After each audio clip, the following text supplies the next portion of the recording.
내 머릿속에서 낯선 목소리가 들린다면 이건 그냥 상상이 아니라 조현병 환청에 대한 이야기입니다.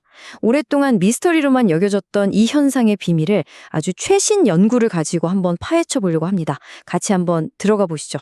자, 한번 진지하게 상상해 보세요. 지금 여러분 머릿속으로 오늘 저녁 뭐 먹지 하고 생각했는데 그 생각이 내 목소리가 아니라 전혀 모르는 사람 목소리로 들리는 거예요. 섬뜩하죠? 이게 바로 오늘 우리가 파헤쳐볼 마음속 가장 깊은 곳의 미스터리입니다. 자, 이 미스터리를 풀려면요. 일단 과거의 용의자들부터 한번 짚고 넘어가야 합니다. 도대체 옛날 사람들은, 그리고 과학자들은 이 기이한 현상을 어떻게 설명하려고 애썼을까요? 보시는 것처럼 이 현상을 이해하려는 여정은 정말 길었어요. 고대에는 당연히 악령의 속삭임 같은 걸로 생각했겠죠. 그러다 20세기가 되어서야 과학적으로 접근해서 그거 도파민이 너무 많이 나와서 그래 라고 좀 단순하게 봤어요. 그런데 말이죠.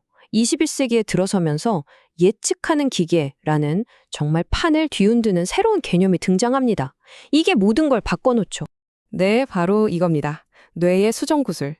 이게 바로 수사 방향을 180도 바꿔버린 결정적인 단서였어요. 뇌가 단순히 정보를 받아들이는 스펀지가 아니라 미래를 내다보는 예측 기계라는 관점. 지금부터 여기에 대해 제대로 파고들어 보겠습니다. 아니, 예측하는 기계라니 이게 대체 무슨 소리일까요? 생각보다 간단해요. 우리 뇌는요, 그냥 가만히 앉아서 세상이 주는 정보를 받아들이는 그런 수동적인 존재가 아니에요. 오히려 그 반대죠. 예를 들어 볼까요? 여러분이 계단을 내려갈 때 뇌는 이미 다음 발을 디딜 계단의 높이를 예측하고 있어요.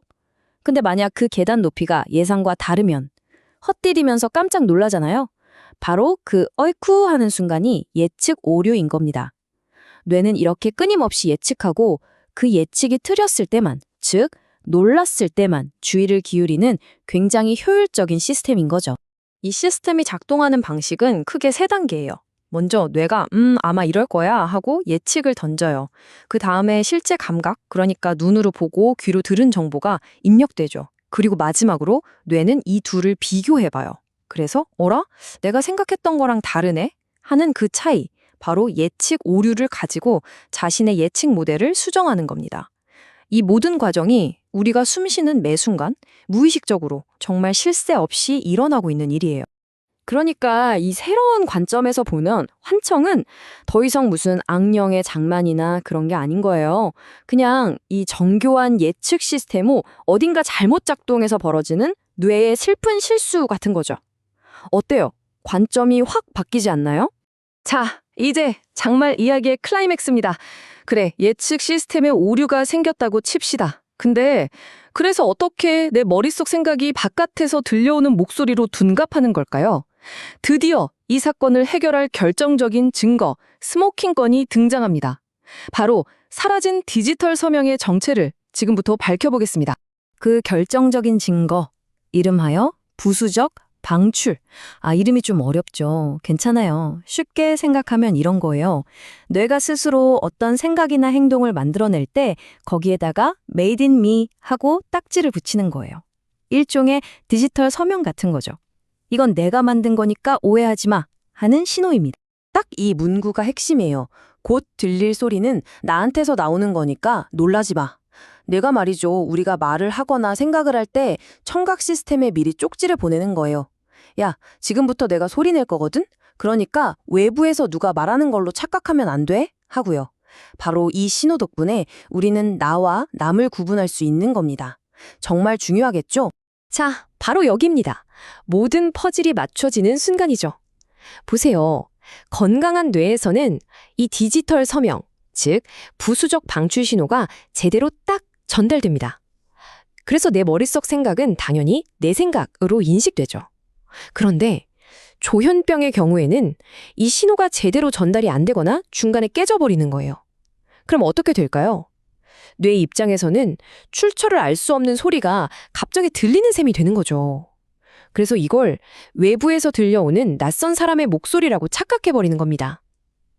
바로 이게 환청의 핵심 메커니즘이었던 거예요. 이렇게 오랫동안 풀리지 않던 미스터리가 풀리고 나니 이제 우리는 완전히 새로운 질문과 마주하게 됐습니다. 그래서 이제 우린 어디로 가야 하는가? 이 놀라운 발견이 우리를 어떤 미래로 이끌게 될까요? 그리고 이 모든 이야기가요, 무슨 먼 미래의 공상과학이 아니에요.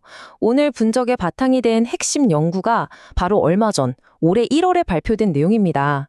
말 그대로 우리는 지금 막 과학계에서 벌어지고 있는 가장 뜨거운 현장을 들여다보고 있는 거죠. 보세요. 이 발견은 정말 양날의 검입니다. 한쪽에는 엄청난 희망이 있죠. BCI 같은 기술로 이 고장난 회로를 직접 고칠 수 있다는 가능성이 열리니까요. 하지만 그 반대편에는 심각한 딜레마가 있습니다. 기술이 우리 머릿속 가장 사적인 생각까지 들여다보는 신경 프라이버시 문제는 어떡할 건가요?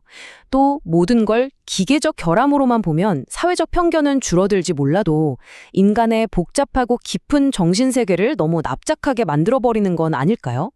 정말 어려운 문제입니다. 자, 그럼 오늘 이야기의 핵심 딱 정리하고 가겠습니다. 기억하셔야 할 건 이거예요. 첫째, 환청은 개인의 문제가 아니라 뇌의 예측 시스템 오류다.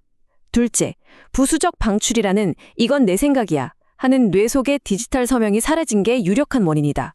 셋째, 그래서 뇌가 자기 생각을 남의 목소리로 착각하게 된다. 그리고 마지막으로 이 발견 덕분에 새로운 치료의 길이 열렸지만 동시에 아주 무거운 윤리적 질문들도 함께 따라왔다는 것, 이겁니다. 마지막으로 이 질문을 여러분께 던지면서 마무리할까 합니다. 만약 우리가 정말로 뇌의 버그를 마음대로 고칠 수 있는 기술을 갖게 된다면 과연 무엇이 고쳐야만 하는 버그이고 무엇이 그냥 내버려둬야 할 인간 경험의 고유한 특성일까요? 그 경계선은 대체 누가 어떤 기준으로 그어야 할까요? 한 번쯤 깊이 생각해 볼 문제 아닐까요?